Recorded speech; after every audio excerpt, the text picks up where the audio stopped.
lecture series for the CPH research-related events. I'm going to turn it over to the chair of the research committee for CPH, Dr. April Young, to give some updates on the last few events of the spring 2016 semester. Sure. Okay. Thank you all for coming. We do have a few more events left this semester.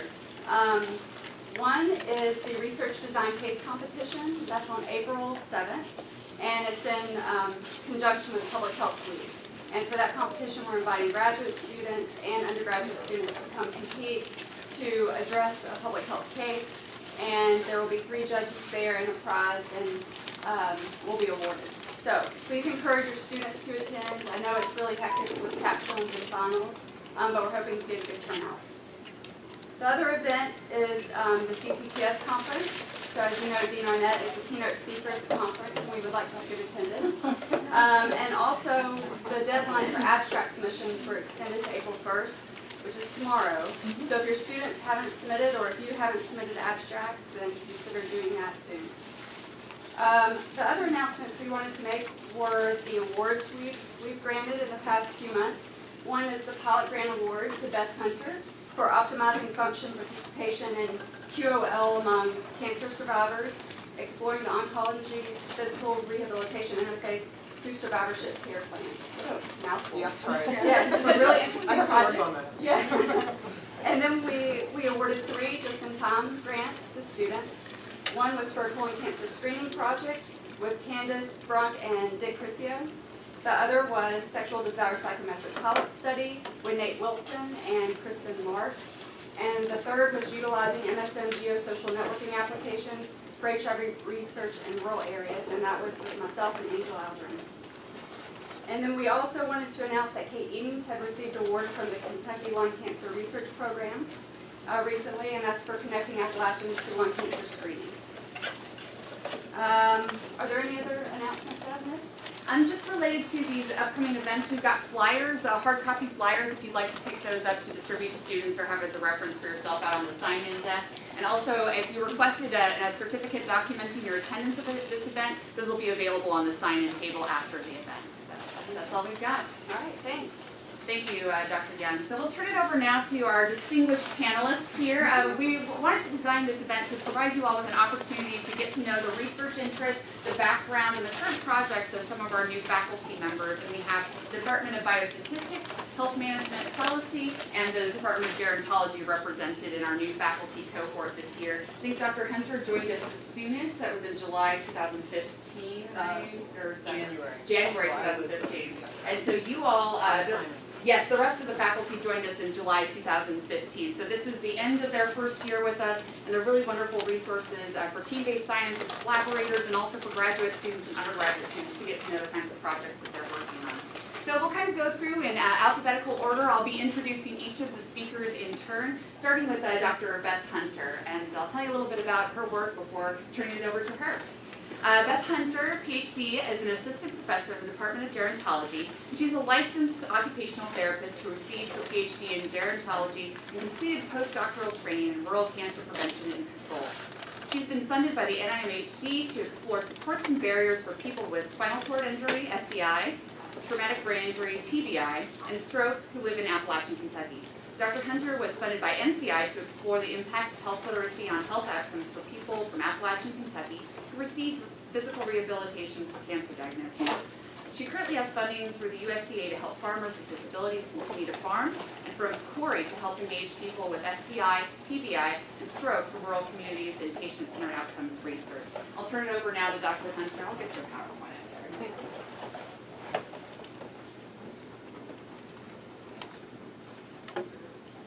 Clicker's out there. Oh, yes.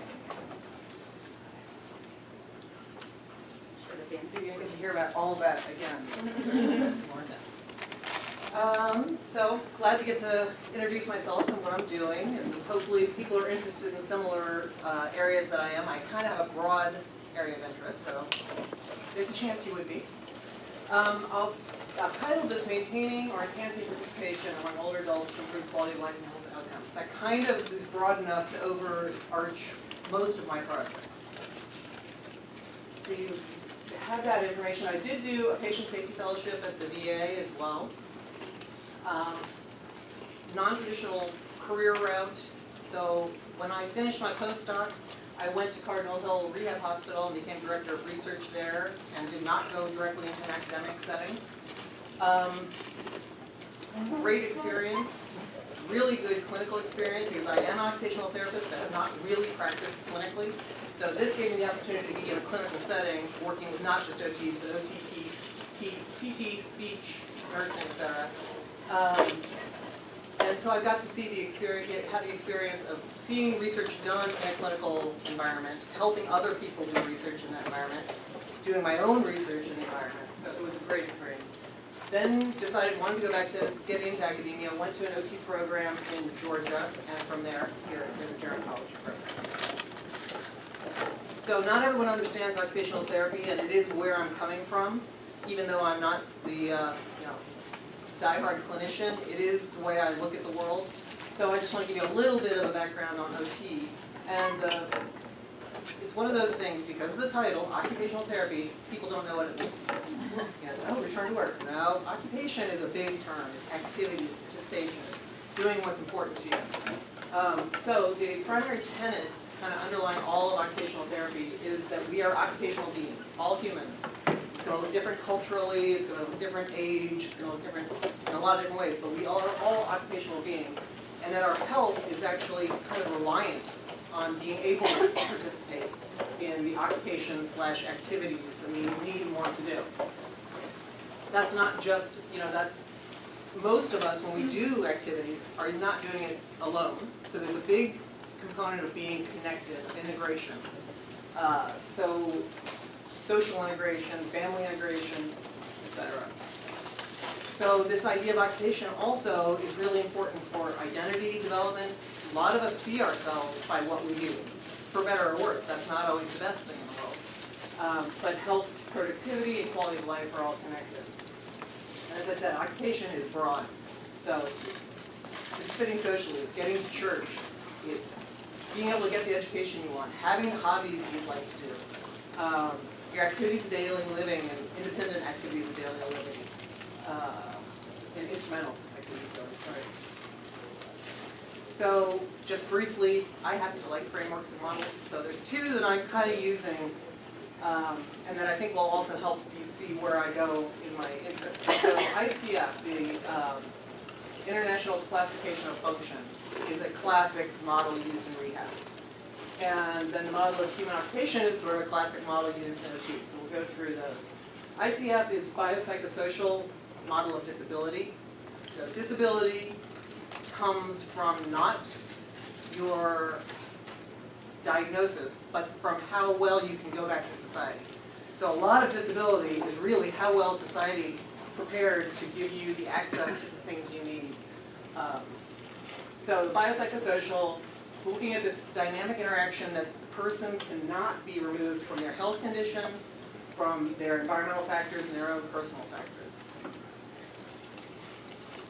And the whole goal of rehab and ICF is that we are going to get to participation eventually. So there's the model, and what tends to happen, so you have the environmental factors, I do a lot of work with rural health, so environment in all levels is really important to health and how well people can return to their lives. Personal factors, health literacy, age, comorbidities, etc. They come into the healthcare system for something, so some sort of health condition, and what we tend to do is we start with the body structure and function. So you get to the hospital, people are looking at your hip. You got a hip problem, you're going to have hip replacement. You go to rehab because you had hip replacement. So now we're going to look at range of motion, strength, etc.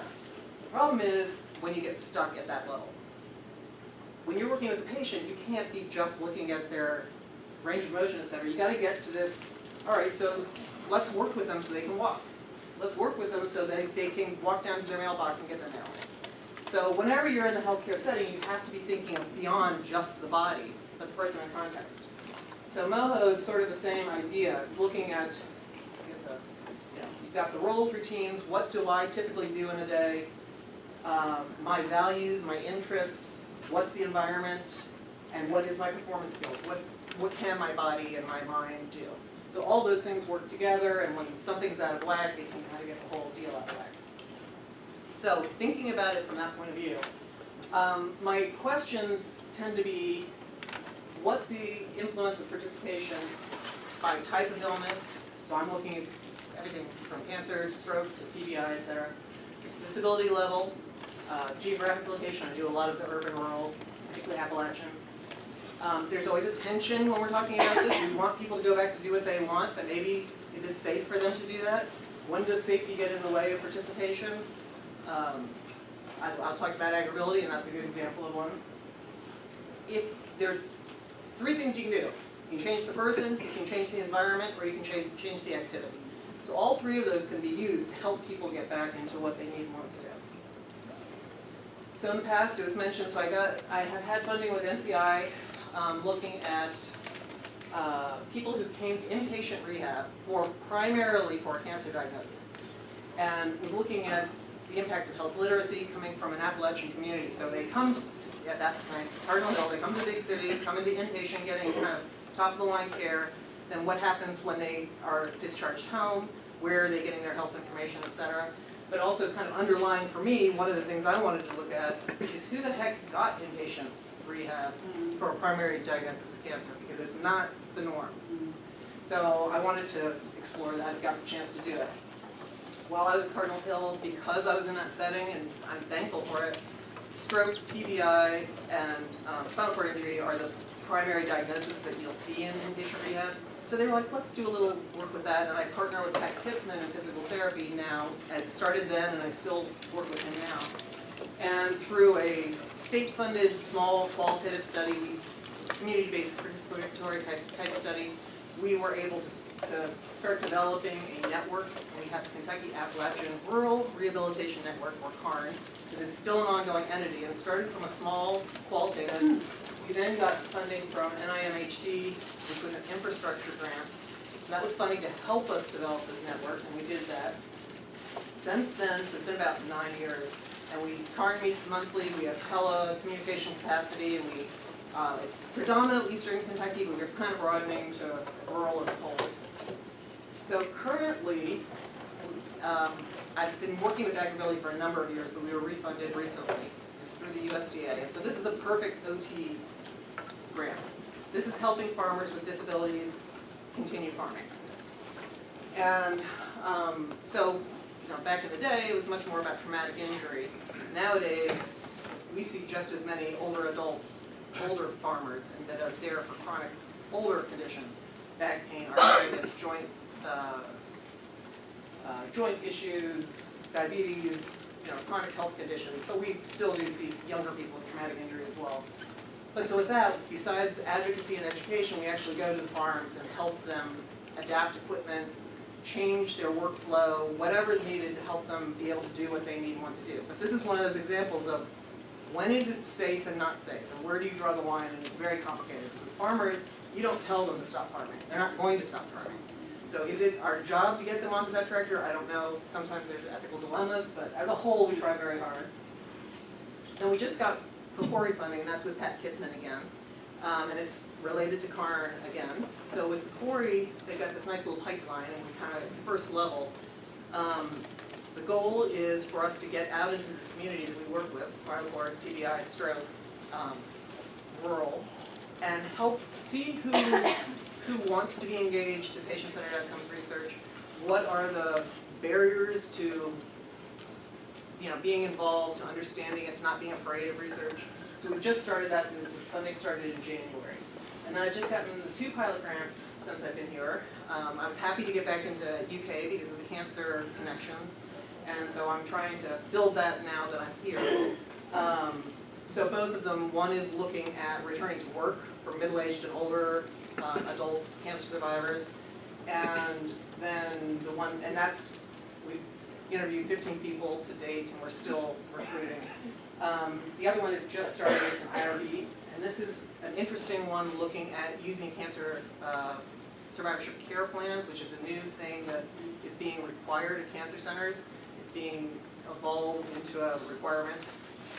But funnily enough, it was a great idea that did not have a lot of research behind it. So now people are putting these care plans in, but there's no data telling you what should be in it, who should be doing it, what can it be used for? So we're going to be work with the Marquis Cancer Center. They implemented it recently, and we're just going to start talking to some people about their care plans. What were there gaps? Was it useful, et cetera? But I'm also interested in talking to providers about where they see care plans going and what they could be used for. Because my personal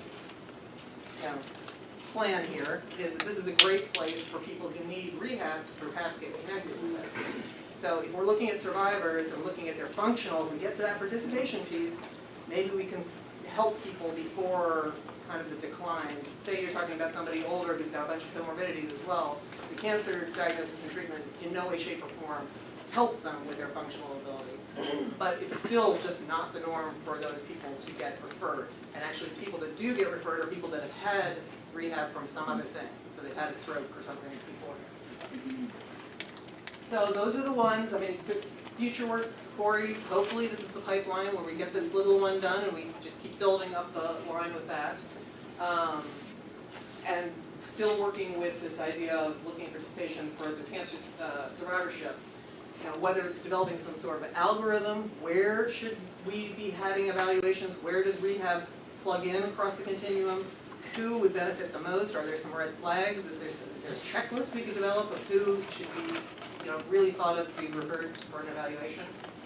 The survivorship care plan, as I say, there's limited research, and NCI has two mechanisms, an R21 and R01, to look at this specifically. So hopefully with pilot data, I can develop the next step for that.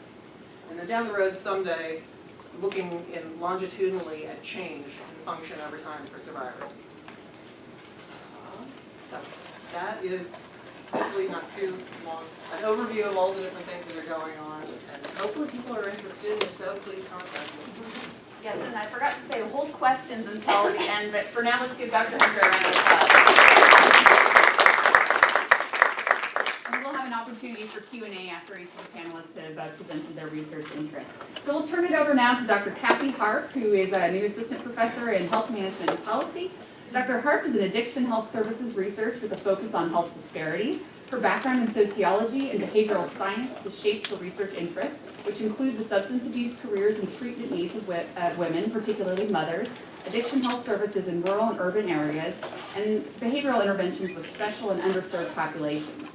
Dr. Harp is currently working on two funding proposals to examine, first, how pregnant women's misperceptions regarding the consequences of reporting illicit drug use to their obstetricians influence the frequency and timing of their prenatal care access, and second, if hospital obstetrics ward closures in rural areas have had an impact on infant and maternal mortality rates and perceptions of the effectiveness of public health activities. With that, I'll turn it over to Dr. Harp.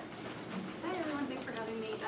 So just a brief outline, I'm going to talk a little bit about some of my research interests generally, a little bit about some of the projects I've worked on in the past, and then some of my current and future interests in projects and funding applications. And so as Margaret, Can everyone hear Dr. Harp, or would... you can't hear me?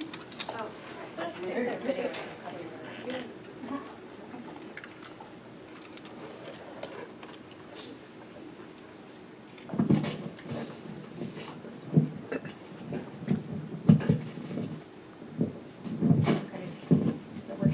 you hear me now? Yeah. Okay. So as Margaret mentioned, in terms of my research interests, I'm really interested in health disparities, and I also am an addiction health services researcher. And so I have a special interest in women and mothers with substance use treatment problems, and so that's, with substance use problems, and that's where a lot of my research focuses. But I also am interested in rural and urban differences in access to substance use treatment and also treatment outcomes. And so a little bit about some of the projects I've worked on in the past. Two projects specifically focused on interventions with incarcerated populations. And both of these were HIV risk reduction interventions. So one was, the intervention was given to both men and women in Kentucky prisons, and aimed at, again, reducing their risky HIV behavior, and also educating them sort of about ways to avoid risk. The second one that I worked on more recently was with just women in rural areas who were in jail. So I've had some experience working with incarcerated populations, and also looking at HIV risk. I also spent a significant amount of time in graduate school as a research assistant, and I worked on a project that examined health disparities among African American women. And so we were interested in a subset of women who were incarcerated in prison, and then a subset who were just on probation but living in the community, and then a subset who weren't involved with the criminal justice system. And the larger goal of the study was to look at sort of the overlaps and the disparities, health disparities these women were experiencing, and also the differences between these different groups. And I ended up using this data for my dissertation. I used a subset just looking at mothers. And so what I was interested in is examining the effect of child custody laws on negative health behaviors among mothers. And so I looked at increases in substance use and also in criminal behavior in the months following losing child custody. And that research was funded by NIDA as a pre-doctoral fellowship. And then, so a lot of my work in the past has been largely quantitative, which I really enjoy, but I'm interested in kind of eager to start developing and honing some qualitative research skills because I'd like to work on mixed methods research, which if you've read much about mixed methods research, it's really fascinating what you can do with it, but it's also really challenging to do well. And so in terms of my qualitative interests, I'm getting to develop some of those skills right now. I work on a project with Drs. Heather Bush and Ann Coker, who are in the College of Public Health as well. And I'm conducting focus groups as part of this larger study that they're doing. So they're providing these trainings that are sexual assault bystander intervention trainings to UK undergrads. And there are different sort of exposure conditions, and they ultimately want to evaluate the effectiveness. But my role is sort of being interested in the context and frequency of how students are talking about this sort of training or these bystander opportunities on social media. So the focus groups that I'm conducting, so I have another one today, just talking to a room full of undergraduates and getting, essentially asking them how they feel about using social media data for research purposes and how likely they'd be to do something, for instance, like use a hashtag from the project to talk about opportunities they've had to intervene related to the training. So I'm just sort of gathering data on that. And so that's been really interesting, and as a quantitative researcher, learning a lot about that. It takes a lot of planning, a lot of skills to do the qualitative research. And so in terms of my future projects, another area of concern or interest that I have is the growing prescription drug problem in Kentucky and across the nation. I know probably most of you have been hearing a lot about this lately, but thousands of Kentuckians are dying every year from overdoses related to prescription opiate misuse and heroin misuse.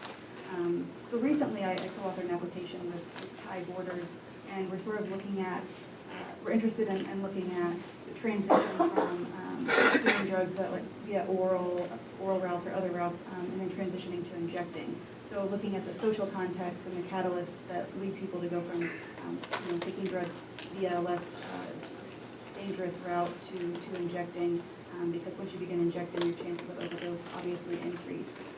So we have that CDC application out right now, and we're hoping to hear back relatively soon about that. But sort of integrating this concern I have about opioid misuse with my interest in women and mothers, and also my interest in mixed methods research. I'm working on a KO1 application, and that's also going to be submitted to NIDA. And so what I'm wanting to do is interview, so there's a qualitative and a quantitative component to this. So qualitatively, I want to interview pregnant women who are misusing prescription opiates or heroin. And I'm really interested in terms of their concerns about accessing prenatal care, because this is a population that's at a very high risk of not getting the prenatal care they need, which can have really negative effects for both them and also their fetuses and then eventually infants. So I'm wanting to know sort of what their concerns are about accessing this care, and how that affects what care they do receive. And so these concerns can be things like worried about criminal justice system detection, child welfare services involvement, worried about how physicians are going to treat them, and then any other host of things that I don't know yet because we haven't collected the data. But I'm wanting to sort of learn what some of these concerns are, and then down the road developing some sort of intervention that works to reduce or address some of these concerns, and also would provide supportive resources that would encourage women to get prenatal care and also to access treatment, substance use treatment. And then the quantitative component of that would be assessing the physician practices, so people who provide prenatal care, asking them things about their knowledge about the effects of drugs on fetal development, their practices for screening pregnant women they suspect of drug use, and sort of just their perceptions and attitudes towards pregnant women, patients they see that have drug use problems. So that's sort of my main focus right now, is working on getting this out of the door hopefully soon. And yeah, working on this project. And then lastly, I wanted to mention, so in the past year, this is just sort of, there was a study done in the past year, and then the media has reported on it a little bit, but a number of hospitals in rural areas across the country have closed their obstetrics wards. And so what that means is essentially they just can't afford to sustain them anymore. But women in these areas then are often forced to travel really long distances to access things like some prenatal healthcare services, and also to give birth. And so that's obviously an issue if you have to travel far, if you're in labor. So there are a number of concerns about it. So I'm wanting to look at sort of what impact, if any, that this has had on infant and maternal mortality rates in these areas across the country. And then also asking public health officials if it's affected their perceptions of the effectiveness of some of the public health activities going on in those areas. Sort of what public health officials are, what their view is on the impact that this has had, these closures. And so that's just kind of a brief overview of some of the stuff I've done, some of the stuff I want to do. But I'm really looking forward to starting my research program here at UK. There are a lot of great researchers in this college and across campus. And so I'm just interested in continuing to improve, hopefully, the health of women and children in the Commonwealth. And so I welcome any questions you may have. I do have to leave early to teach, so if you don't have time, please email me or come by my office, and I'd love to talk to you. So thanks for having me. Dr. Harp. Now I'm going to turn it over to Biostatistics, and I practiced saying your name, Dr. Vsevolozhskaya, yes, Very good. is an assistant professor in the Department of Biostatistics. Her initial training in applied mathematics started in Voronezh State University, Russia. She moved to the United States more than 10 years ago to continue her training and has since completed a master's degree in mathematics and a PhD in statistics. Her statistical work has generally been related to functional data analysis, which uses curves to summarize information over continuously varying variables such as time or distance. Techniques for functional data analysis that she has been working with are applicable to a wide variety of studies and types of data, including those found in epigenetic and drug abuse research. So I'll turn it over now to Dr. Vsevolozhskaya. Okay.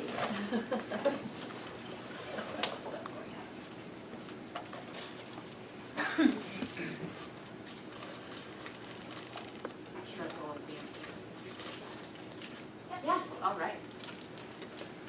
Well, thanks a lot for coming. I hope food was not the primary reason you're here. I will briefly talk about my research interest. As Margaret said, I have a PhD in statistics. I got it in Montana State University.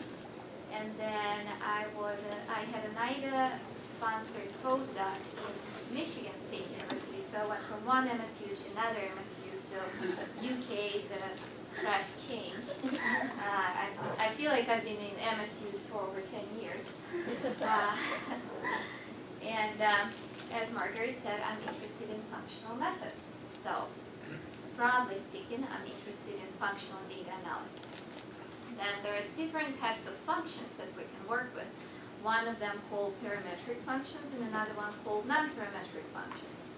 Within the class of non-parametric functions, what I've been interested in is statistical methodology for what is called functional data analysis, or an ANOVA with an extra F, fun. Then within this FANOVA, there is a big issue of multiple testing, or an adjustment of the p-value with, hopefully with the recent ESA statement, American Statistical Association, on the p-values you're familiar with. And then also I will talk a little bit about my most recent interest, which is the application of these non-parametric functions to the field of genetic epidemiology. Then in the second MSU, the Michigan State, I was working with application of parametric functions to drug abuse epidemiology. So just like the previous speaker, I've been working with prescription opioids abuse, heroin abuse, and how can we analyze data on drug abuse in a novel way using these parametric functions. So very briefly, what is functional data? With functional data, we perform inference on continuous functions or surfaces or anything that is varying over continuum. The observations themselves come as discrete observations, so just like points on this graph. However, we believe that there is a continuous curve that gave rise to those discrete observations with some noise on top. So how can we get a curve that might have given rise to these points? Well, one approach is to fit what's called a non-parametric curve. Now, why is it called a non-parametric? It's because we don't know an equation of this function. So with typical linear methods, we have parameters, betas, that we are trying to estimate, and once we know betas, we know the equation that fit the surface that we are working with. With non-parametric functions, it's sort of we are connecting the dots. So we are picking up on the trend in data. However, we do not know the equation that gave rise to this function. We do not have any parameters, betas, that we can work with. And then the way we perform inference, instead of comparing betas among different groups, we are actually comparing discontinuous functions among different groups. So one application like that, as I said, is analysis of variance with extra fun. So this is one of the applications that I was working with here. Researchers proposed an oral administration of Novocaine to decrease risk of gastrointestinal bleeding after administration of analgesics to older patients. They were going to administer Novocaine orally in different concentrations and in different time intervals between painkillers and Novocaine. And in this particular experiment, they were looking at the protective effect of Novocaine on the deterioration of red blood cells or the hemolysis of red blood cells. So they were measuring the hemolysis over time for about 10 minutes under different dosages of Novocaine. Here I just label as control, low, medium, and high. Each single observation now, it's not a set of points, it's a curve. And then I'm interested where there is a difference among the mean curves for each single treatment anywhere in time. Then, once I can conclude that yes, there is a difference somewhere in time, where did this difference occur? So one of the methods that I was involved developing for this functional analysis of variance is to perform the overall test on the entire X domain.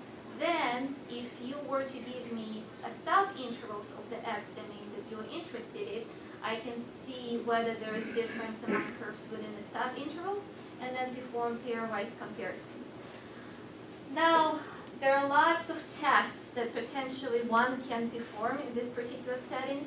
So what I was interested in is coming up with a methodology that will perform all of these hierarchical tests. So first overall, then within subregions, then pairwise comparison within subregions, that will control what's called the family-wise error rate, and then the error rate within each single pre-specified region. Sometimes, though, the regions cannot be provided by a researcher. So here, as you can see, I have vertical lines, and these were the regions that the doctors gave to me. And basically, the first region was kind of an initial state. Then in the second region, the majority of red blood cells were dying off. Then in the third region, it was the most resistant cells, and then the last region was a plateau that we didn't care much of. So the second and the third region they were most interested in. Now, in other applications, pre-specified intervals cannot be provided. So the question is, if there's a difference exist, where does it exist? So I was working with this development methodology to answer this question as well. So this is an application of CO2 soil leak during geological CO2 sequestration. So basically, the predominant land cover over geological sequestration site is vegetation. And if CO2 through soil leak occurs, it cannot be detected right away. And what they typically do, they fly over in an aircraft over the site and they take pictures of the vegetation. And then they can analyze the spectral signature of these pictures to try to figure out which vegetation is under stress due to soil CO2 look and which vegetation is heavy. So this is the spectral image, spectral measurements of one of the image over 32,000 pixels. And this was an experiment where there was a CO2 leaking pipe, and then they wanted to see how this spectral signature of the vegetation differs as we go away from that CO2 pipe. So we have here different distance in meters from the pipe, 5 different groups, and then they were interested if they can detect any differences as they get closer to CO2 leak or farther away. So once again, in this project, they had no idea where the difference might occur, if any. So what we did for them, we tried to figure out if there is a difference overall anywhere in the wavelength spectrum, and then if there is, where particular it occurs. So this particular methodology involves performing tons of point-wise testing. So basically, at each single point in the wavelength spectrum, we can perform a test. And point-wise, kind of vertically, it is going to be a regular one-way analysis of variance. Of course, here it is over thousands of tests performed across the x-axis. The test statistics are going to be highly correlated because the data smoothly varying over the x-axis. So test statistics are going to be correlated. P-values are going to be correlated. There's going to be thousands of p-values. So the question is, how do we correct all of these multiple tests to have a proper control of the error rate? So that's one of the methodology that I'm interested in and I was developing. Then, another area that I'm interested in this functional analysis is genetic epidemiology. What we've realized is the genetic information of a person over a gene or over a set of SNPs can also be looked at as a continuous function. So here you have an example where I have genetic information for one individual over 80 SNPs. At each single SNP, the information can be coded as 0, 1, or 2 as the number of either minor or major alleles at the particular SNP. So here, for this particular person, at SNP position 1, say it was a 2, then it was 1, then a 0, then a 1, then a 2, so forth. What we can do, we can feed a function through these discrete observations, and there is an interesting question of how to feed this function because these three plots, they present exactly the same genetic information, but then drastically different functions fit the same data. But nonetheless, once you figure out how to fit the function, you can try to perform the analysis within a gene, which can potentially really increase the power to detect a signal somewhere within a gene. And then we can try to estimate an effect of a gene on the phenotype as a continuously varying functions as well. So here is an effect of ANGPTL4 gene on the triglyceride levels among different ethnic racial groups. And the x-axis here represents the entire gene. The E40K and T266M are the two variants that were previously shown to be associated influence triglyceride levels. Then the three panels show the effect of the gene on TG level, TG increase among European Americans, African Americans, and Hispanics. So among European Americans, we can see that the subregion over or nearby E40K variant has the largest contribution to variation in TG levels. However, this contribution is not statistically significant because the confidence intervals include the possible zero effect line. Among African American population, looks like there is no signal within this particular gene. However, across Hispanics, the signal at E40K variant is the largest in magnitude. It's statistically significant. So that's one of the possible applications of functional data analysis. Then these were all non-parametric functions.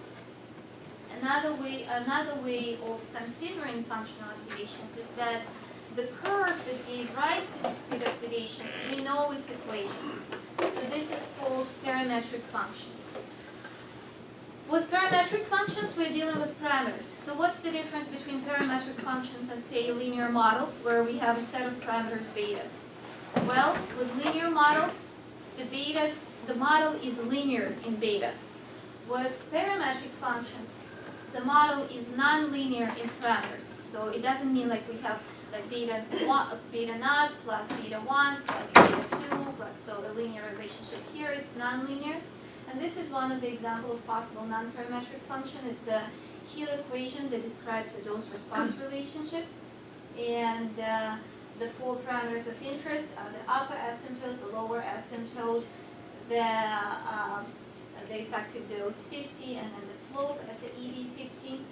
And while working on related applications, I was applying these parametric functions while modeling the probability of transitioning from infrequent drug use to drug dependence across different drugs. And we could compare the risks of this transitioning across different drug subtypes by comparing those parameters like the upper asymptote, the lower asymptote, and so forth across different drugs.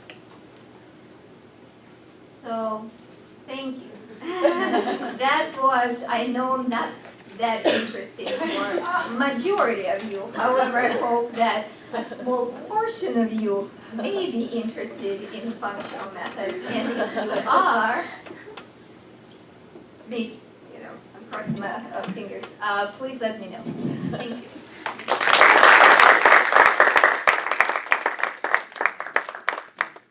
Certainly not least, we have Dr. Hefei Wen, who's joined the Department of Health Management and Policy as an assistant professor after earning a doctorate at Emory University. She has a broad background in health economics and the U.S. healthcare system, with specific expertise in behavioral health policy and drug control policy. She's committed to leveraging economic thinking and econometric methods to inform the U.S. healthcare and public safety regime. Her current projects focus on the implications of the ACA insurance expansion for access to addiction treatment, mental health care, as well as the impact of marijuana liberalization and opioid regulation on substance abuse behavior. So I'll turn it over to Dr. Wen and get your presentation pulled up here. Thank you so much. Thank you for the nice introduction.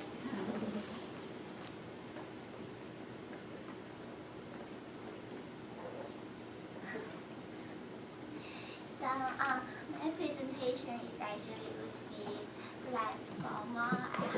I don't want to bore all of you by all those jargons of this show, especially it's lunchtime and the lies. So I say some done for you.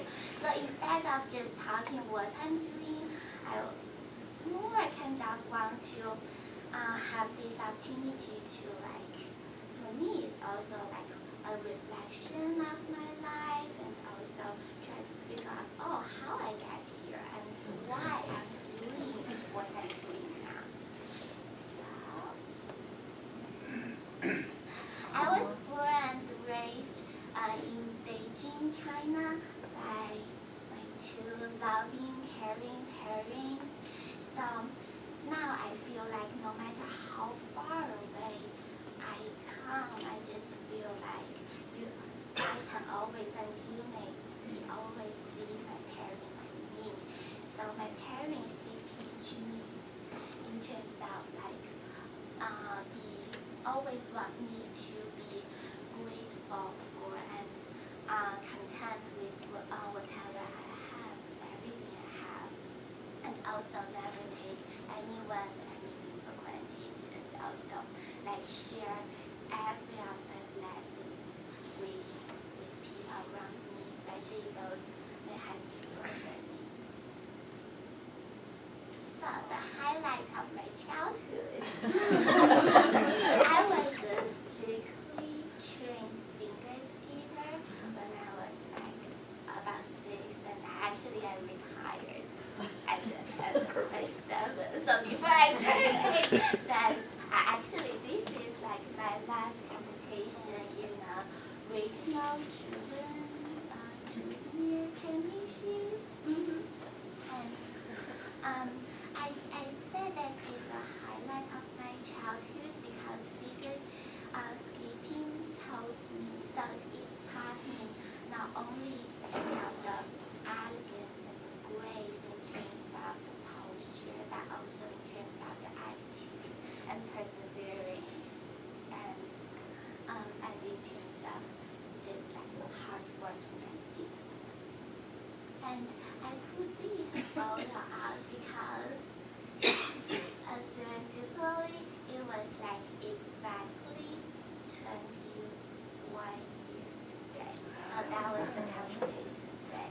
And can you figure out the music I used for my short performance with my short program is from a movie score, and that movie was like 1994 and won 7 Oscars.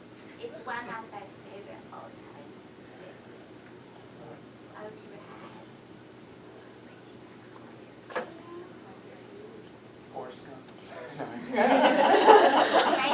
It's about one. It's about what? One. Whale watching? World War II. World War II.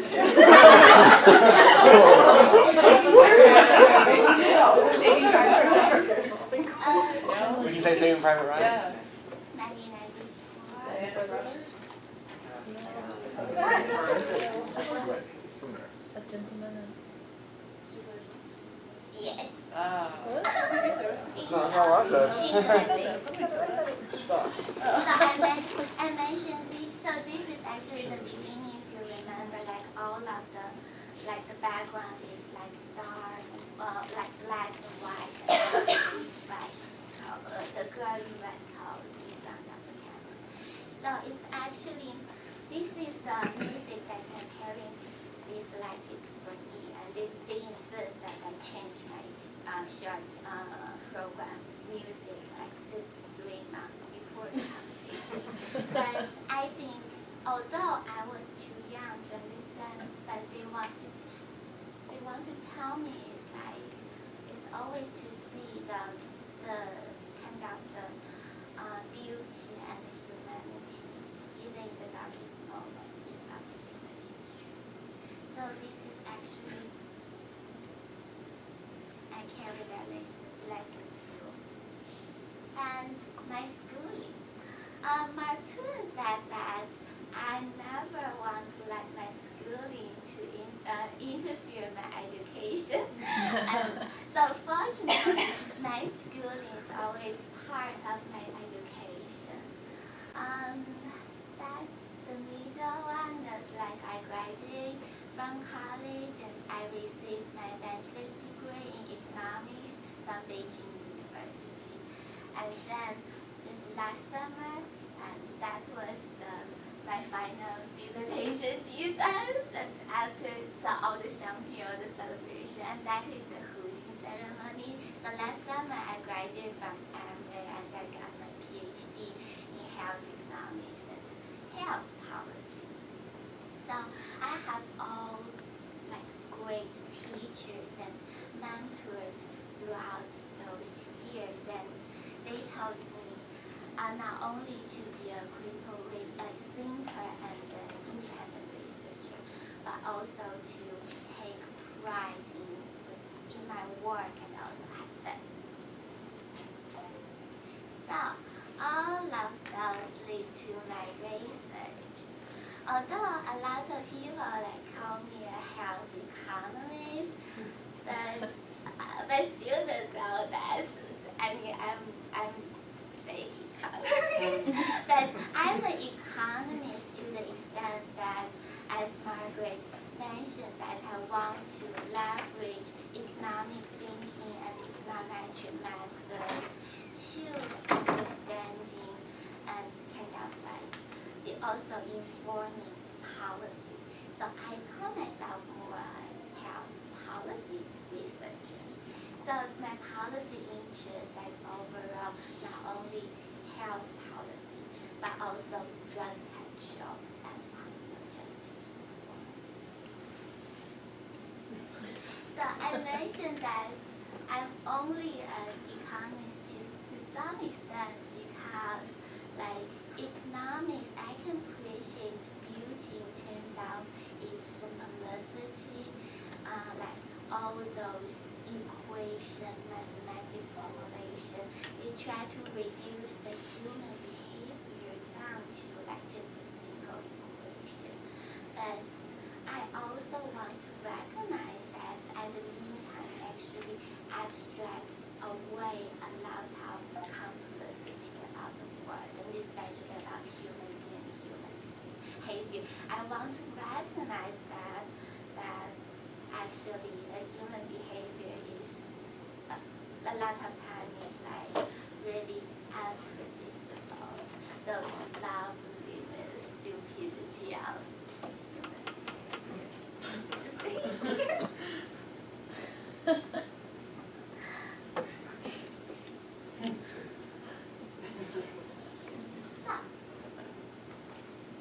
Coming here, UK and also Lexington.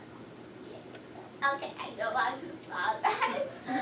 So I know that like part of my research is about addiction, especially like opioid abuse. I know like Kentucky were kind of the ground zero of the opioid epidemic. But also actually Dr. Glamis, he mentioned some really deep historic connection of this city, Lexington, to this issue. Can you figure out what is this? Where it is? Can you say U.S. narcotic farm? Anyone heard about that? I've heard that. Isn't it wasn't somewhere here in Kentucky? Yes, it's Lexington. It's in Lexington, Kentucky. Yeah, have you all been to this area? Now you can recognize. So this is kind of like from the Wikipedia. It's the Federal Medical Center in Lexington. It's actually a kind of a prison that also provide health care to especially the addiction. So I want to mention that I highly recommend this book if you're interested in like addiction, especially in terms of this country. We try to figure out this complex problem, to like figure out a way to treat people with addiction in terms of like public health perspective and also criminal justice perspective. So there's always an ambiguity and always a complexity that we want to figure it out, and that is part of my agenda. So I feel that from there we've come a long way, but still, I mean, for me, what made me so passionate about is like this issue is not only about those marginalized groups, and like I always feel it's kind of the common humanity and also the redemption not only for this group of people but also for the nation as a whole and for everyone of us. So, thank you.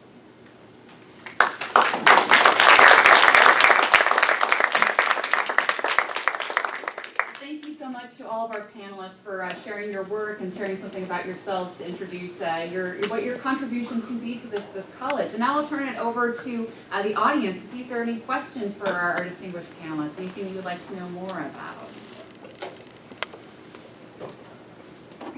Yes, Charlene. All right, I hope this is a legitimate question. To Dr. Hunter about the farmers that you're rehabilitating in their environments.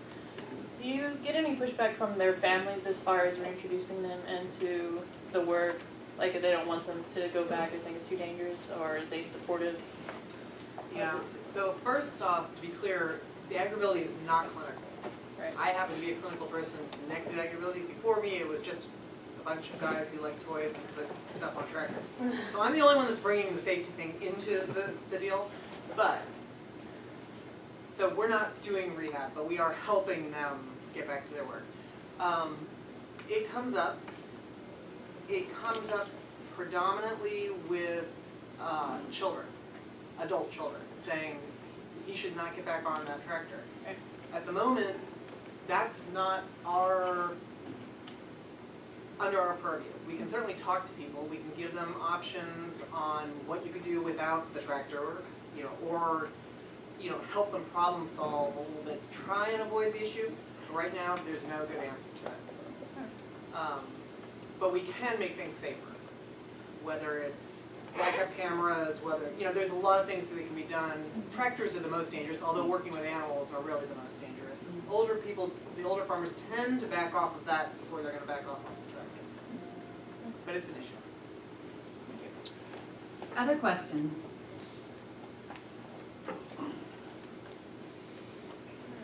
Yes. Trying to piggyback off of Charlene, how prevalent are these injuries and diseases that are kind of affecting the farmers' work? Because I've always kind of understood that farmers are generally a more healthier population than the whole. For certain things, not for everything. And for for the older group, which I'm saying at this point, I don't have the numbers in front of me, but in Kentucky, it's really an aging population.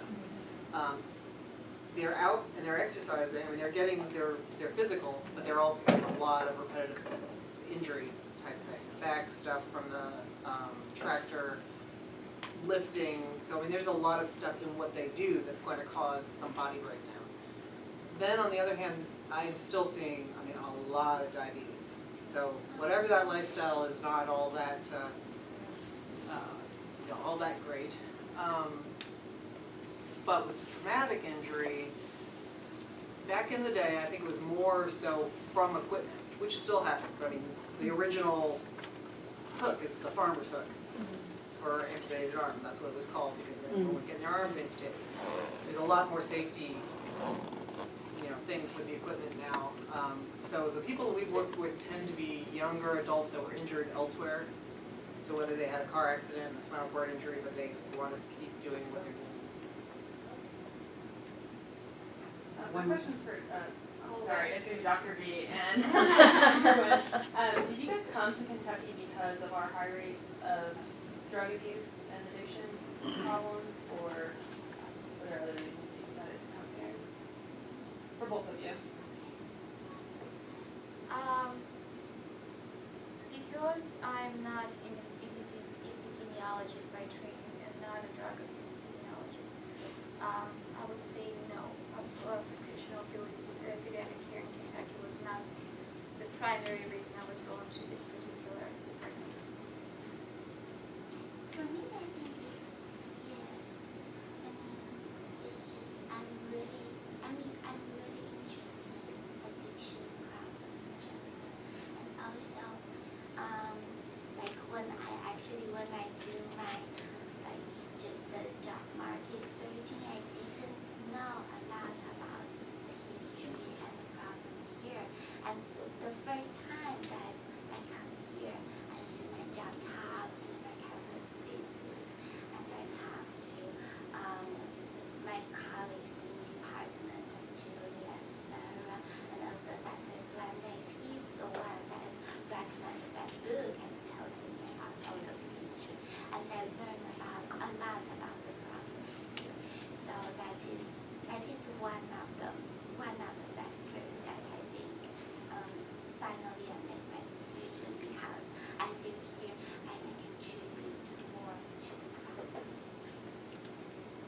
Well, thank you all so much. That's the time we've got today. And I do encourage you to follow up with all of these faculty members if you'd like to have further conversations about their fascinating research. And thank you so much for being here today.